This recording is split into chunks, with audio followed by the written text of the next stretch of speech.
Hello everyone, magandang araw po. Salamat sa pagsama sa amin sa isa na namang Usapang Makabata. I'm David, Public Affairs Manager of World Vision in the Philippines. Kasama po natin ang aming pinakabagong National Director, si Dr. Herbert Harvey Q. Carpio. Dr. Herbert, hi. Welcome to the program. Magandang good day para sure sa ating lahat. Oo. Thank you, David, for inviting me to talk about the works of World Vision and to share some insights that I may have with regards to the work with children. Yun, maraming salamat po. Today we're celebrating the National Children's Month. Doc, alam ko matagal na po kayo sa larangan ng social work. Pakwento naman sa amin, paano nga ba nag-umpisa ito sa Philippines at maging sa buong mundo po? Alright. Actually, it started with the approval of the law, the RA 10661, no? Yung entitled the National Children's Month law. Okay? So it mandates the government to spearhead the celebrations commemorating children in general, no? So kasama diyan yung children's rights, syempre, doing advocacy, conducting special events, all in the commemoration of the celebration and recognition of children's rights in the Philippines. So pinangungunahan niya ng ahensya ng Department of Social Welfare and Development o DSWD, ang National Youth Commission at yung isa pang attached agency ng DSWD, ang Council for the Welfare of Children. Ayun. Doc, siguro itatanungin ng mga tao, ba't nga ba kailangang i-celebrate pa ang mga bata? So bakit kailangan meron tayong National Children's Month? Ano bang kahalagahan nun? Sabi nga ng ating pambansang bayani, no, si Dr. Jose Rizal, ang kabataan ang kinabukasan ng bayan, no? So dapat lang nabigyan natin ng pansin o pagtuunan natin ng pansin yung ating mga kabataan. They are actually the greatest resource that we can mold into hopefully utilizing for a better future for all of the Philippines, no.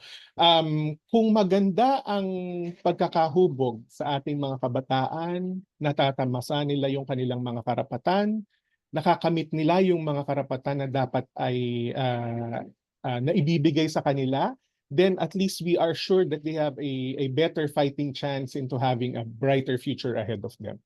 Oo nga, Doc, kasi naalala ko nung elementary or high school, pinag-aralan, ang pinaka-importante o pinaka-valuable na resource ng country. So sasabihin, yamang tubig, yamang dagat, halimbawa. Pero ito, talagang mga tao, human capital development.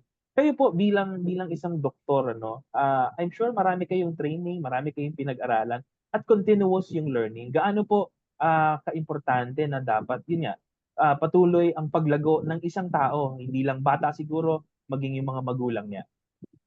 Actually, it's because it affects a change in behavior. No?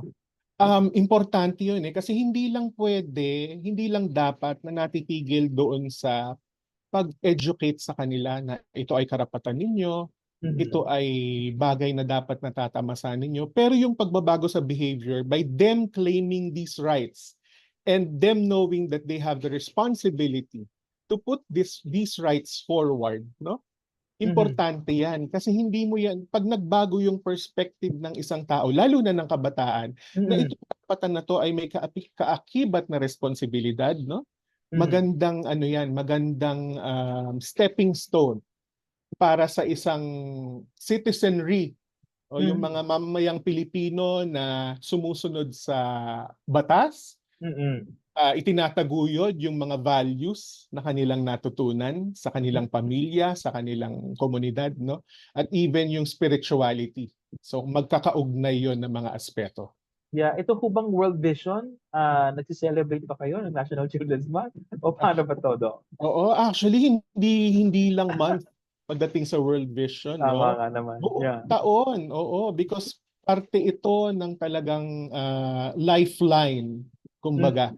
Parte ng mission ng World Vision is really to reach out and provide services and and go directly to where they are needed, reach out to the most vulnerable children. Oo. Doc, pag sinabing bata, sa at least sa context natin sa World Vision, ito yung 0 to 17, ano? So ibig sabihin, habang nasa sinapupunan pa lang yung bata, pinangangalagaan na natin. Gaano po kaimportante na yung parents o di kaya guardians nung bata na yon ay dapat alam na kung paano palakihin ng maayos yung mga bata.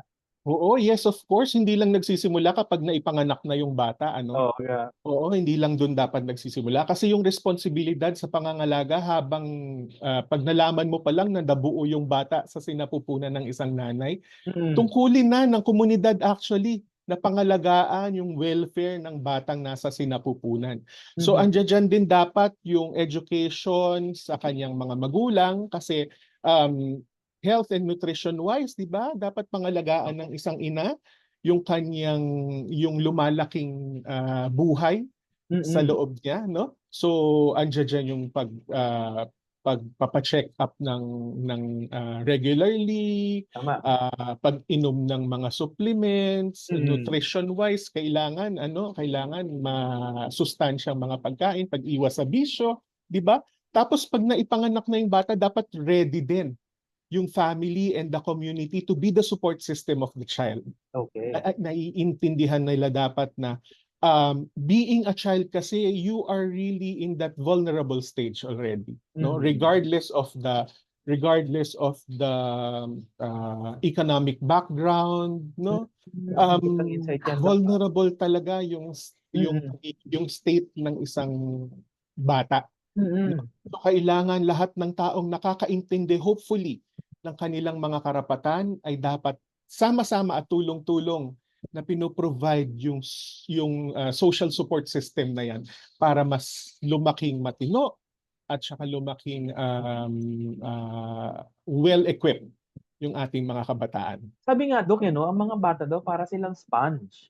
Pagdating sa learning, yung development nila, lahat nung gawin mo, na-observe ko yan eh. Pag sinabi mo, uulitin nila, minsan di mo na nga mapigilan. Paulit-ulit nila sinasabi. Ganun ba talaga Oo. yun, Doc? Or, I mean, sa mga na-meet mo halimbawa sa social work, sa medical work mo, naiintindihan ba yon ng mga nakatatanda, ng mga nakapalibot sa kanila? Or sometimes you really have to explain it to them? A lot of times actually mahirap bang sabihin pero this is the reality, no. Aha. Kailangang ipaintindi na Aha. Mhm. this is actually their responsibility, our responsibility, Mm, no. mm. Kasama tayo doon dahil kasama tayo ng komunidad na dapat humuhubog sa mga bata. So Yeah. for them to be able to fully utilize, fully realize the Mhm. rights that they are afforded with by our laws, kailangan andyan tayo, naiintindihan natin at dapat binibigay natin tayo yung nagbibigay ng pagkakataon, ng channels para makamit nila itong mga rights na ito. Tsaka kung magulang ka or di kaya ikaw yung elderly or adult sa family, sometimes you should be sacrificial somehow, no? Na alam mo yun, yung mga comfort mo halimbawa sa buhay, puwedeng isantabi mo ng minsan para matuunan ng pansin yung mga bata. Doc, as a new National Director of World Vision in the Philippines, ano pong inyong nai-envision, para sa inyong mga colleagues halimbawa? Ano bang magandang tahakin niyo sa ngayong, fiscal year 25? Sabi ko nga when I talk during the welcome, no, our corporate devotion, sabi ko sa kanila, we need to focus on what matters most for the Aha. children's sector. Because yung mga boses ng kabataang ito na usually ay nanineglect o hindi pinapansin dahil sinasabi, bata lang yan, ano bang alam ng isang bata? Mm. Yung mga voices nila, yung kanilang puro-puro opinion, those are the most important validations of the impact that our work has done Mhm. to the children's sector. So kung ano yung kanilang ninanais, dapat pinapakinggan natin. They are the most important stakeholder in any Totoo. kind of program that World Vision is conducting with the children. Tama, Doc, tama. Pero paano makipag-usap sa mga bata? I mean, kasi even ako eh, 'di ba, 'pag mga ano, medyo mahirap eh, no? Or meron ba kayong system halimbawa in place na, no? Or mga experts halimbawa na pwedeng makipag-usap directly to them or mga programa na tinatakbo po ninyo? May mga bagay actually depende yan ano David ano. May mga bagay na very highly technical for us no, adults no, especially Ah, in the social welfare and development field. Pero kayang-kaya yang ibaba sa ano sa grassroots level sa bagay na maiintindihan ng mga okay. kabataan natin no. There are many ways to do that. Either pwedeng gawin mo yan through gameplay, through storytelling, Okay, ba okay. yan yung mga techniques na pwede nating i-employ sa pag-translate nitong mga high-level policies na to and initiatives into what our children can actually understand. Second, um, mas maiintindihan nila kung ano man yung sinasabi natin if we are actually models for Oh, them. good, No? good, good, good. Pag nakikita nila na you walk the talk, di ba? Mas madaling i-emulate for them. Ay, kasi Mhm. ganito, sabi ni ganito, sabi ni kuya, ganito dapat. So, sa kanila, naiintindihan nila yan dahil nakikita nila mismo through your actions, through your living, through the values that flows from your personal life into your professional life. Doon nila nakikita na, ito yung dapat na susundin ko. Nice. Doc, leadership principles. Meron ka ba mga personal na fina-follow at ano yung gusto mong i-share sa mga kasamahan natin sa World Vision? Okay. With regards to leadership principles, I think ang pwede kong pinaka-important na pwede ko ipayo no, is look at how Jesus Christ actually did his Very leadership. good. He was a servant leader. Mhm. Hindi siya isang leader lang na nandiyan utos ng utos. You Mhm. see through his actions what he wants you to emulate. So Mhm. yun yung dapat na sinusundan natin in all of the work that we are doing at World Vision. Kailangan laging guided by what if I were Jesus Christ, what would he do? I think that is Galing. the most important question that we should be answering. Because at the end of the day, at the end of our lives, pag humarap tayo sa kanya, 'di ba? I think tatanungin niya 'yon. In this situation, in the most difficult situations of your life, did you consider emulating me? No? Emulating Okay. Christ. Pwede yang ano ha, isa pang episode. Sige, tutukan natin yan ano. Doc, election season po ngayon. Isisingit ko lang ano, gaano nga ba kahalaga na tayo dapat ay bumoto na iniisip ang mga kabataan or vote for children? How important is that? Nako, yung isa kong hindi malilimutan na pinakapaborito kong quote na nakita ko nung past election is, bumoto ng tama para sa mga bata. Talagang hindi ko yan makalimutan, Mm. especially for someone that has been working in the children's sector for 17 years, no? It makes you think, 'di ba? Lahat ng actions nating mga adults, especially those of us who are already voting, Mhm. it trickles down into what will be happening to our future generations. Aha. So dapat lahat ng kung ano man ang values na natutunan mo, you consider that in choosing your candidates, in choosing the platforms. It's not actually about the personalities itself. Yeah. As long as you are guided by the good principles, the good values that you have developed through the Mhm. years, ano, yun yung pinakamagandang guide siguro when we are choosing the leaders that we want to put into position.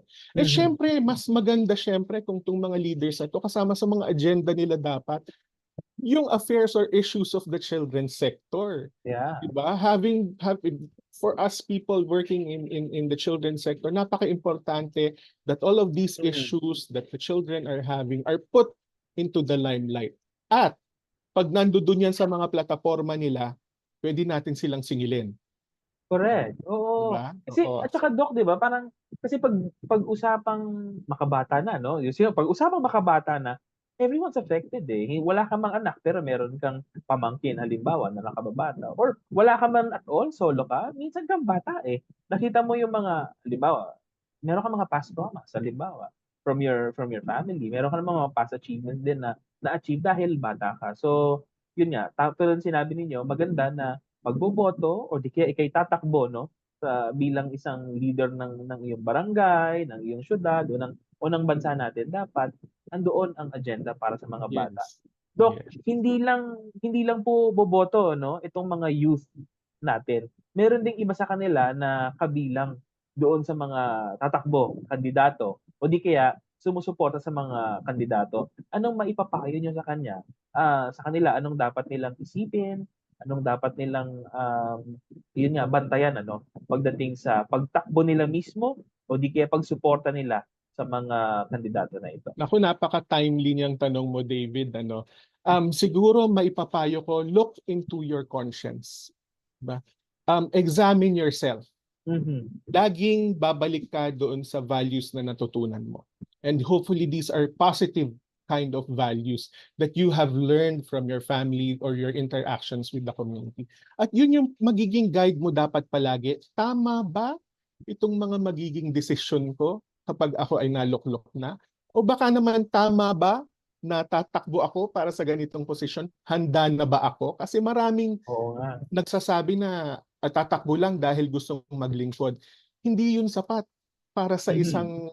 isang politiko, lalo na sa mga kabataan natin na tatakbo ngayon. Hindi sapat na may puso ka para sa paglilingkod, 'di ba? Kasi pwede ka Mhm. namang magsilbi, pwede kang maglingkod kahit hindi ka nasa posisyon. Kung yan talaga ang yung mission sa iyong buhay, no, tumulong sa iyong.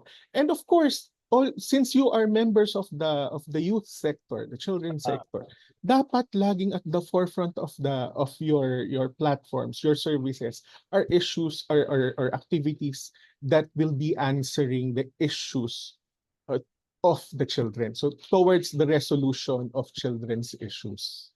galing. Doc, you've been in the social development sector for almost 20 years.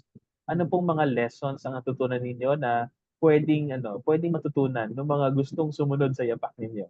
O ito, natutunan ko itong bagay na ito bago pa ako naging social welfare and development worker. This was way back in med school, no? So inaaral namin yung tungkol sa social determinants of health dahil ang Okay. health ay apektado ng napakaraming bagay. So sabi ng social determinants of health, what good does it do to treat people's illnesses only to send them back to the conditions that made them sick? It Mhm. makes sense, David. It makes good sense. Dahil lahat ng bagay na tumatakbo sa mundo, naaapektuhan ang kalusugan. Edukasyon, kahirapan, supply Mm. ng pagkain, nutrition, di ba? Even the conflicts that you experience in your families, in the communities, in the world, even at the world affairs, it affects health. And that has actually been my guiding light. Mhm. That's why I entered into social welfare and development work. Dahil ang daming parallelisms between health and social welfare that I would want to address. And I think the best way to really make an impact in addressing those issues is entering into social welfare and development field. Para po sa mga donors, partners ng World Vision, anong pwede nilang asahan sa remaining months nitong 2024 o di kaya po sa pagpasok ng 2025? We encourage you to still partner with us, to continue on being with us at the forefront, no, to address children's issues. Let us all together hold hands and be uh, the best support, offer the best support that we can have for uplifting the welfare, for putting into limelight the issues that our children are experiencing, not just here locally, but also internationally. Dr. Harvey Carpio, National Director of World Vision of the Philippines, maraming salamat po sa pagsama dito sa final episode ng Usapang Makabata. Hatid sa inyo ng World Vision itong podcast na ito at God bless you. Magkita-kita po tayo ulit sa susunod.